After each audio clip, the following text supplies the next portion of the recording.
Il y a quelques jours, quelque chose d'incroyable à mes yeux est arrivé. Cette communauté d'escargots a atteint le millier. Je suis si heureuse qu'il existe autant d'escargots et qu'on puisse se réunir grâce à cette chaîne et échanger tous ensemble. Vos mots me nourrissent, me remplissent et font vivre toutes ces belles réflexions autour de la slow life. Et pour vous remercier, j'ai écrit un texte avec des bouts de vos commentaires des 30 premières vidéos que j'ai tournées.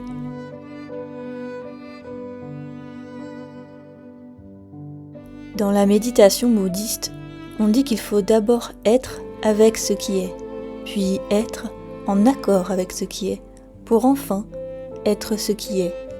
C'est alors seulement qu'on peut habiter l'instant présent, ici et maintenant.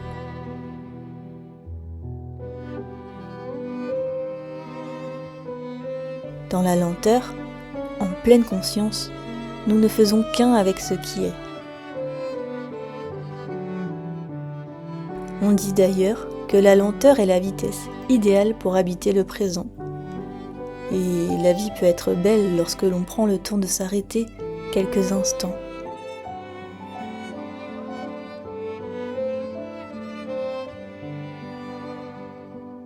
Aimez tous ces moments qui embellissent tous les jours la vie. Le bonheur est dans les petites choses que l'on fait chaque jour.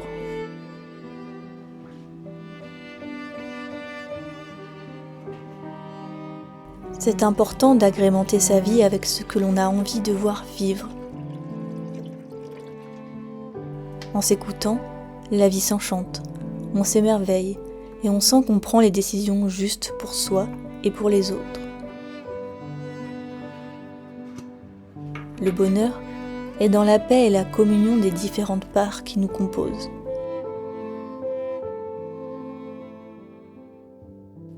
Le but de la vie, c'est ça, aller à la recherche de soi et des autres. Se frotter à d'autres ou à des endroits de soi différents permet de mieux cerner ses propres contours et de les élargir.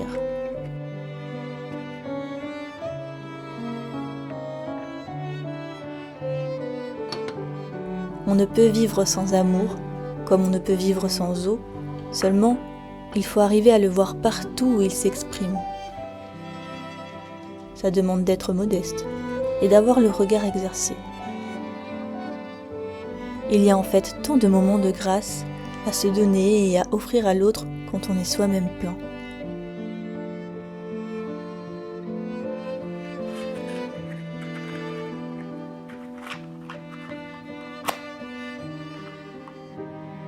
Aimer, ça demande de connaître l'autre dans ce qu'il fait pour lui-même quand il se donne de l'amour.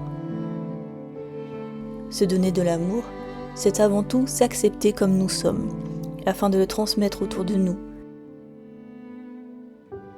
C'est aussi accepter de recevoir l'amour sous toutes ses formes, le regard d'un animal que l'on aide, une abeille que l'on sauve, une plante qu'on aide à grandir.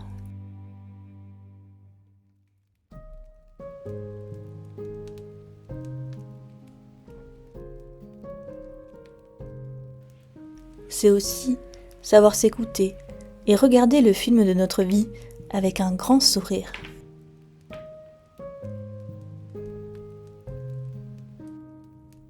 Plus on s'écoute, plus on se respecte soi et on est capable d'écouter et de respecter la vie qui nous entoure aussi.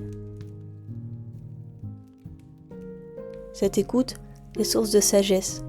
Cela nous permet de toucher de toujours plus près notre humanité et de choisir des actions en faveur de la vie. On veut souvent être meilleur. En fait, la société nous incite à cette course pour toujours être plus, faire plus, se couler dans un moule, et alors on passe à côté de soi-même. Une rose a-t-elle envie d'être une meilleure version d'elle-même ? Assurément non. Elle est, tout simplement. Elle naît, grandit, se transforme et disparaît, mais dans son essence, elle restera toujours une rose. À nous d'en faire de même, de nous tenir loin des injonctions à la mode, si séduisantes soient-elles, qui enferme plus qu'elle ne libère. Mais moi, il faut que je retourne travailler, Chico. Il y a une exposition à préparer. Ah oui.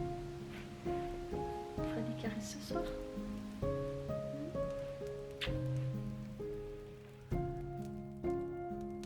C'est certain qu'il est difficile de trouver de l'apaisement dans ce tumulte constant. On parvient malgré tout à trouver de la beauté et à se créer des moments privilégiés au milieu du chaos.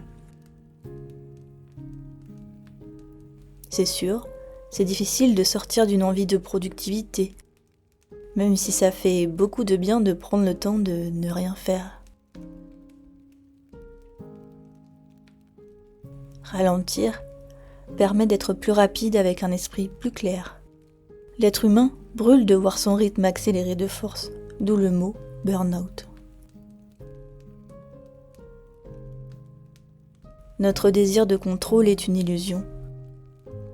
Ça fait du bien parfois de tout lâcher et de juste se laisser vivre. La plénitude est dans l'instantané.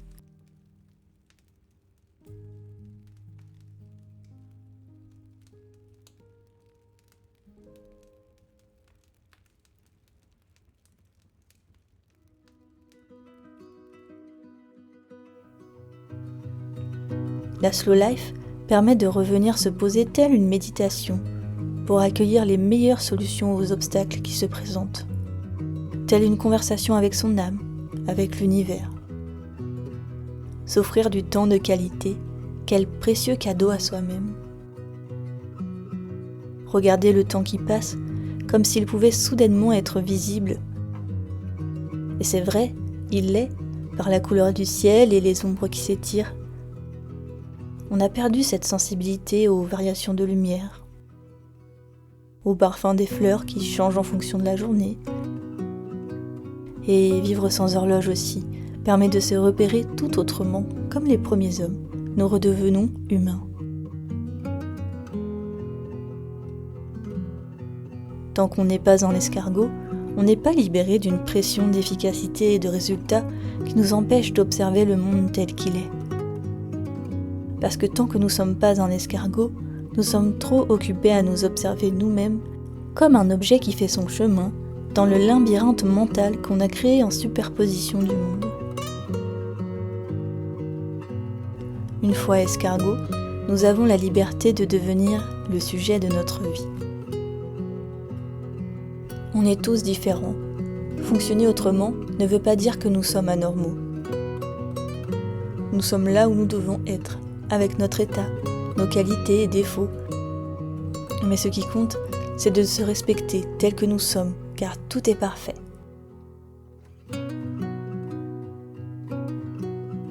Nous sommes incarnés ici pour apprendre l'amour sous toutes ses formes, ce qui commence par nous-mêmes. Accepter et savourer le voyage plutôt que d'imaginer qu'il devrait être différent.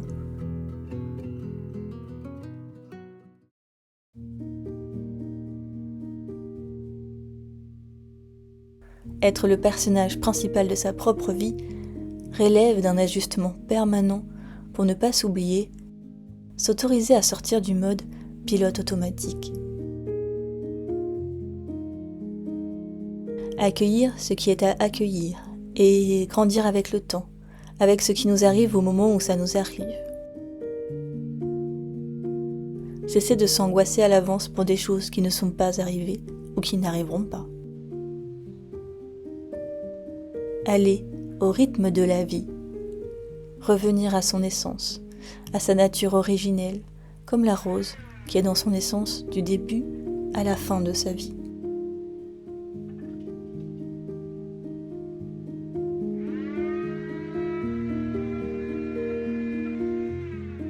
Le seul rythme à écouter, c'est celui de son cœur et de son âme. Peu importe notre mode de vie, l'important c'est de croire en soi, en nos belles capacités. Opter pour une paresse nécessaire. Contempler plus que l'on ne court, avec l'idée qu'on est le seul juge de ce que l'on fait de notre vie. Trouver l'équilibre qui nous permet d'apprécier les instants de vie quand ils se présentent.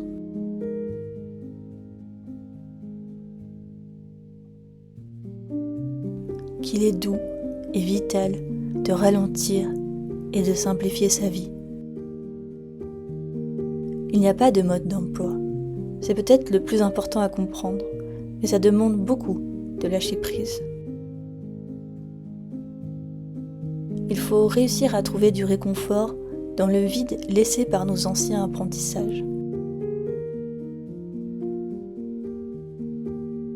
Alors qu'au début, ce vide nous fait peur. Il n'y a pas de ligne d'arrivée et nous accomplissons ce que nous devons accomplir au cours de notre vie. Et chacun accomplit ce qu'il lui est donné d'accomplir. Tout est porteur de sens dans la vie, mais on a tendance à l'oublier et à créer des hiérarchies de valeurs dans ce qui nous arrive.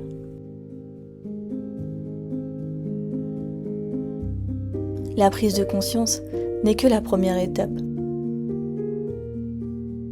Dans les moments d'accalmie, on peut mettre en place ces petits changements. Par exemple, marcher tous les jours, avec douceur pour soi. Pas de distance imposée, ni de vitesse. Aimer les petites choses de la vie comme les grandes. Notre part d'ombre comme notre part lumineuse. Aller vers le plus grand que soi, se distancier. Prendre de la hauteur pour revenir à soi en quelque sorte. Sentir ce tout dont nous faisons partie. Se faire la promesse de ne plus courir, de prendre son temps et de vivre l'instant présent. Je vous remercie pour vos mots, je vous remercie d'avoir regardé cette vidéo. Et à bientôt les escargots!